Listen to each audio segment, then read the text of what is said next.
So one of the newest and actually oldest techniques in fly casting is using the two-handed rod or the spey rod. These super long rods really came out of Europe from the old Atlantic salmon fishing techniques, where a typical rod was 15 or 16 feet long. In fact, when the Sage first started building rods, they were one of the early innovators in the whole two-handed rod evolution in the United States, since they're located up in the northwestern steelhead country. Now the 12.5-foot 5-weight, which I'm going to break out right here, is a rod that Sage introduced this year, and it's really pretty special in that it's so light that it's a rod that in a pinch you could overhead cast if you had to.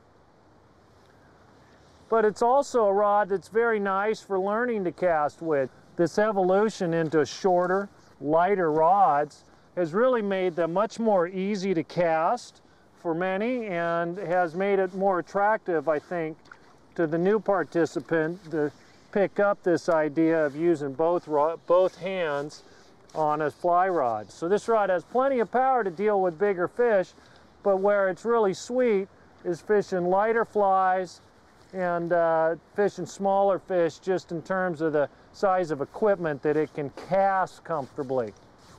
The 13.5-foot 7-weight is my favorite rod for fishing British Columbia and Western steelhead, except for winter conditions where I'm throwing the biggest, heaviest tips and flies. But for most applications, I find that this 13.5-foot 7 is super easy.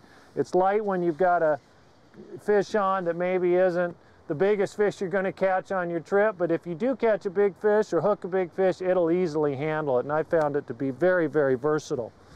Now, one of the easiest ways for you to get into the line category with the spey rods is think about getting the systems that come with a line and a tip.